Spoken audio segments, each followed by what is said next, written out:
Okay, English then. Okay, it's one camp. It's a new scheme the government is talking about, right? Let me just take you through what they have in mind. It's like this. And then next one. Next one. Okay, you see, this is the basic. Normally, we used to go and see the GP. Each time you go and see the GP, you pay money, right? You don't go and see, you don't pay money. Now the government is going to bring a scheme where it's like a prepaid. You must pay first, like an EPF. So from your wages, every month, they will cut a certain percentage. You don't know how much yet. They know they need about 10% of wages. But whether it's going to come from employer, employee, maybe the government share. So the 10% maybe you're going to pay 3% or 4%, you're going to pay like the EPF. If you don't pay, you can be fined. Your employer can be fined. So then go to the National Health Financing Authority. Okay? Then, this one.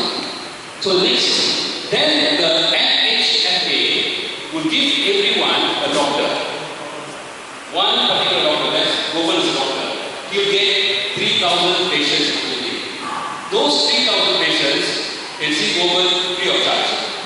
You go and see him, no have to pay. Because that authority will pay him every month, depending on number of patients. If it's a lazy doctor, only 2,000, he gets less. The hardworking doctor sees 4,000, extra 4,000, he gets more. So the NHFA will pay the doctor. When you go and see the doctor, it is free. Because you already prepaid the doctor. Okay, that's the concept. So you have NHFA spending all the money, it will look after your medical services. Next slide, please. Now, that's a hospital. So sometimes you got to go to the hospital, right? So now, the NHFA will cover your cost in the hospital if you go through your doctor. Your doctor is open, you go to your doctor, okay. You go to the hospital, use your letter, you go to the hospital, everything covered by the NHFA. But let's say you don't go to see him, you go directly to the hospital, then you pay yourself. Because the idea is they want this doctor here to be a gatekeeper, to control the cost. So whatever is simple, handle at this level. Don't go to the hospital. Hospital is expensive. Okay? That's the idea, right? Okay? So you get 3 different hospitals if your designated GP gives the letter. If you go yourself or some other GP sends you, then you pay yourself. Then you pay the full amount. Okay? Next one. Now, what they do to the hospitals? So they make sure the hospitals are efficient. So they would make all government hospitals corporatized. That means they are run by companies but owned by the government. Then the hospitals will compete. They want to have what they call internal market. The idea is make the market pasaran bebas, market so the hospital will be efficient. So the government hospitals will be corporatized. And they'll be competing with the private hospitals. So let's say you're a patient, you go to see a doctor, then you can decide, I want to go to government hospital or do I go to private hospital? Maybe private hospital, the fund you pay a certain amount, you got to top up a bit. You go to government hospital, it's fully paid for that. So that's the idea. So the idea is the money will follow the patient. So government hospitals, slow or whatever, people will go to private. So it's better allocation. So that's the thinking. Alright? That's the thinking. Next one. So the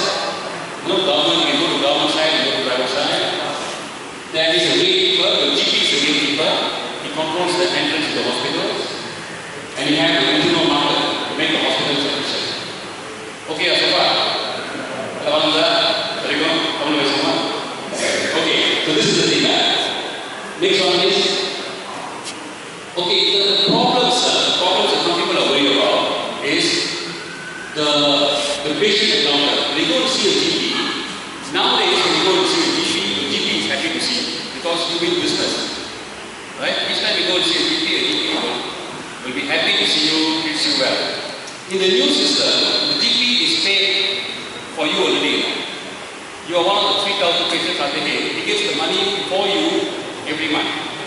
After that, you go and see him 3 times a month. You say, what is coming so often, you know? Isn't it? The relationship with you and your GP may change. Now you can go and see GP 5 times a month. Each time you go, you pay. He's prepared to see you. If he's prepaid, that means you don't go and see him also, you get the money for you, you know? You go and see him 5 times also, you get the same money for you. So he may get a bit upset if a family goes very often to see him. You know? That's one problem that you got to think about, you know, because it's prepaid already. So you go and see him too often, the fellow may maybe show a sour face to you, you know, because he's not coming so often. Okay? The other thing, the GPs also are worried because his cat is this key will control them. Now they are free. They charge the patient. Now when the patient prepays to a body, if that body controls them, tells them you must buy medicines in a particular place, you must buy your BP set to this company. You know, the fear is there. How will they misuse that power? They say they only pay you if you do this, you do that. You can't use that antibiotic or buy from this company and all that. So the GPs are very scared of the scheme, you know, because they think it will be used to control them and squeeze money out of them, you know. Okay, so the GPs are against it. Next one, please. Okay. The other one is this one. This is the doctor, right? So if you want to go and see hospital, you must go and see the doctor. And he must send you. But they're scared that the doctor will be lazy, you know. Any simple thing, send to hospital. And the hospital costs go up, right? So they want the doctor to clear the problems in his own clinic instead of sending to new patients. So they're going to give a quota. Let's say Gopal got 3,000 patients, he can only maybe refer 5% of his total number of patients each month. If he refers too many patients, the NHS will find him. So you have been lazy, you're not doing your job, you're not clearing the problem at your level, you're sending up to the higher level. So they will charge him. So that's a problem, you know, because if you let's say you're unlucky, end of the month you're going there, really you got chest pain, you're worried about heart. But because your GP is already split his quota living already, so he holds on for the following month to refer you. He holds on for 1 more week. Puts you under risk, isn't it? It really was hard, you know. So that's one of the problems of this system. Because they have quota, GP can't refer too many people. If he refers too many, he gets fined. That's the fine. Thank you very much. Next one, please. Okay, the other thing is hospitals. How do you pay hospitals? Okay, so now they are discussing that. The idea, so they're going to pay hospitals by number of admissions. But the thing is, admissions have got different complexities.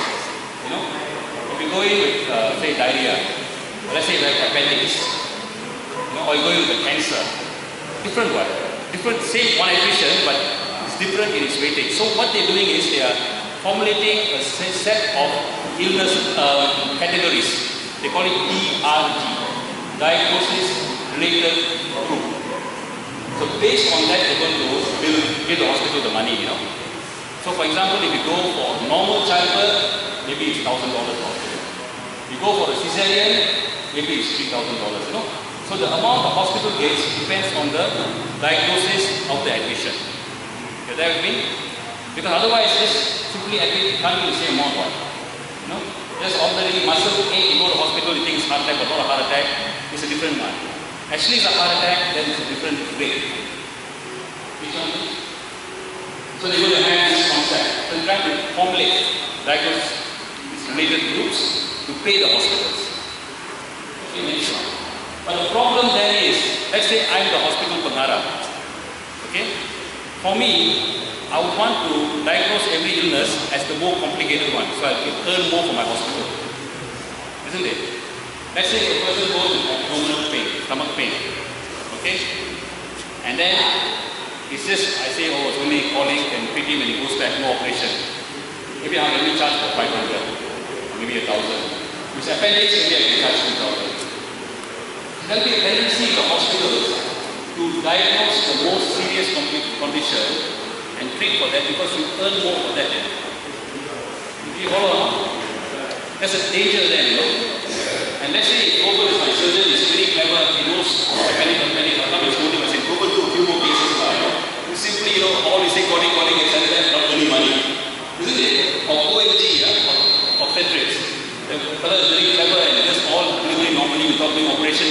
money, you know.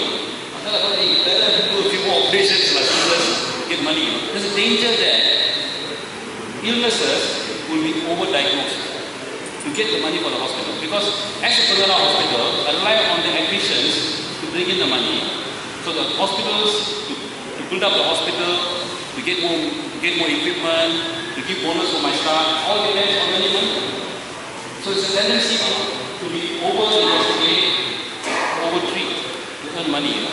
So the system, the new system they're considering has all these kinds of problems. So a lot of people are saying, wait a minute, you know, why go for such a drastic change? Is it required or not?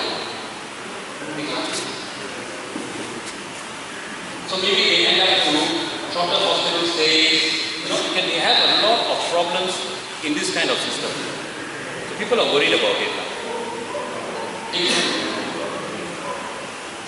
Okay, so the reforms they're considering, basically they're saying bring market.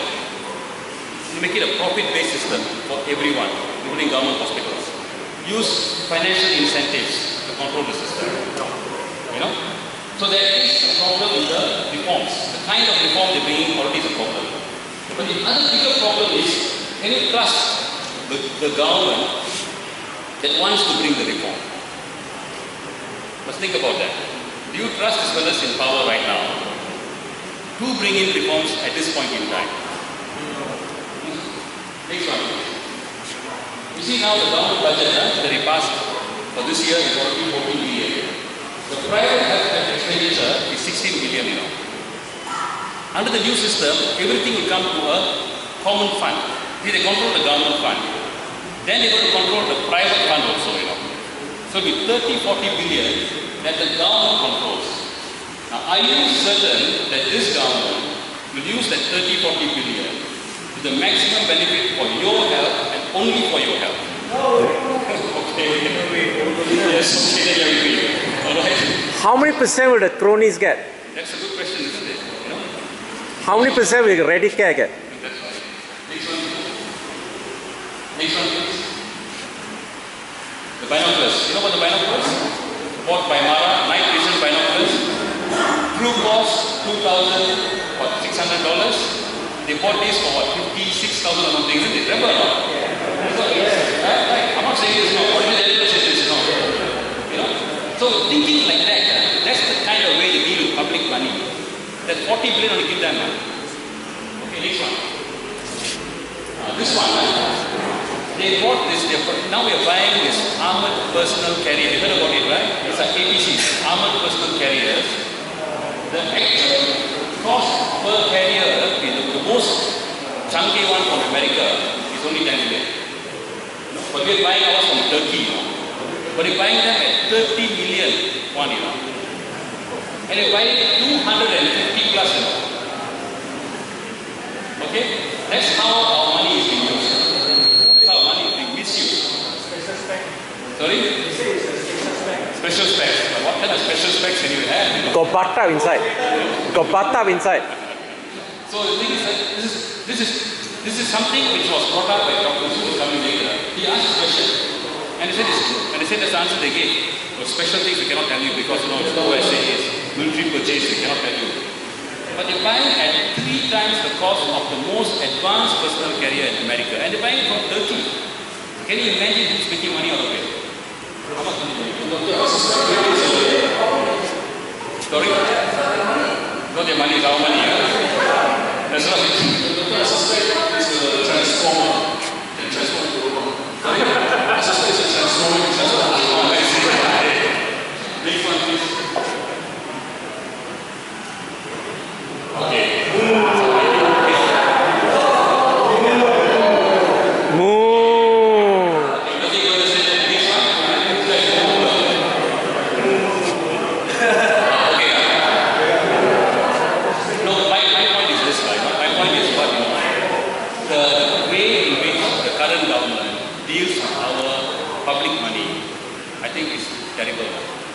Disgraceful. Yeah. So we cannot afford them to take 40 billion, give them and say, look after our health. You know, they won't do a good job. I mean, the first part I'm telling you how the new changes are also from very market-based and have their own internal internal problem. But even if the government, that is you can trust the government. Here I think we cannot trust the government. First you got to reform the government first before you try to reform the healthcare system. Otherwise, any reforms will end up the money going to someone's pocket. Agree or not? Correct. Think about changing the government. Basically, change the government first, then repair whatever needs repairing, like public transport, or healthcare system, or education. Remember, there are mistakes, there are problems. Healthcare system has got some problems. But I think we cannot repair it with this mechanic in charge. Got to change the mechanic. You know what I mean? This is my favorite guy. He put me in for a month and a half. This guy. No, but the thing is, I'm putting him up here because, you know, when this NFC thing came up, the first thing he said the first week was just, no problem. We done an investigation, there's nothing, no criminal element involved. So they basically, the whole system now covers up. Not from the police, from the SPRM, the judiciary, we cover up the leaders of God. You know? So I think we got to change all these things. If we don't change all these things and trust them with so much of our money, then we have really been silly done. Next one. Okay. Replace the kleptomaniacs in power before we have reform. You know what kleptomaniac is or not? One who cannot help stealing. Dia mesti curi minyak. So really, we got to do that first. I mean, a lot of things will be done in the country, but we got to replace this guy. How to finish?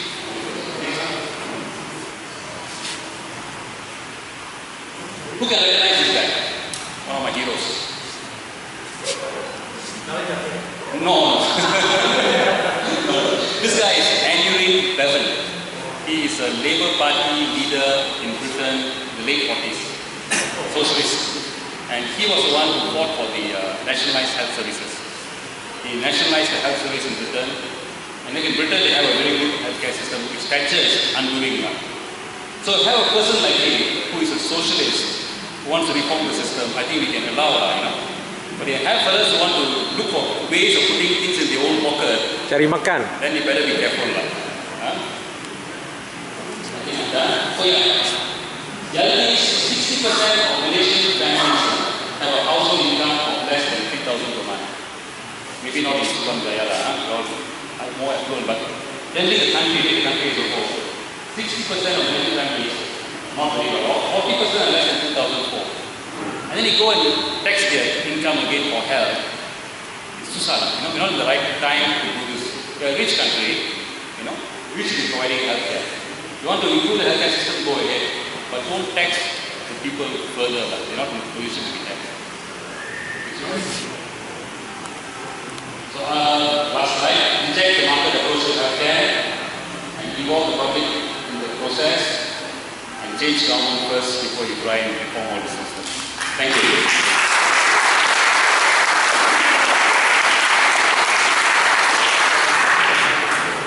Okay, Dr. Jayakumar, we are going to take some questions from...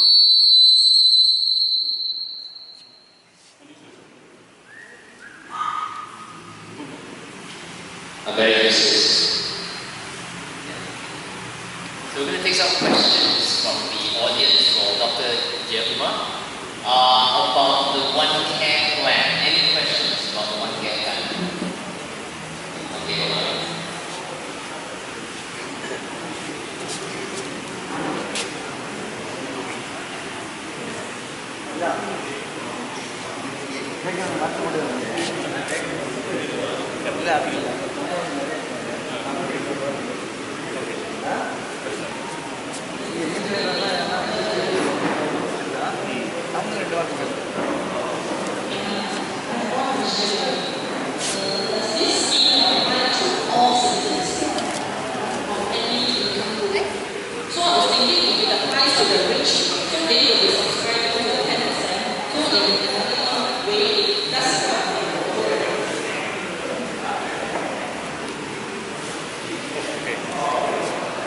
Okay, the question is, will this system help?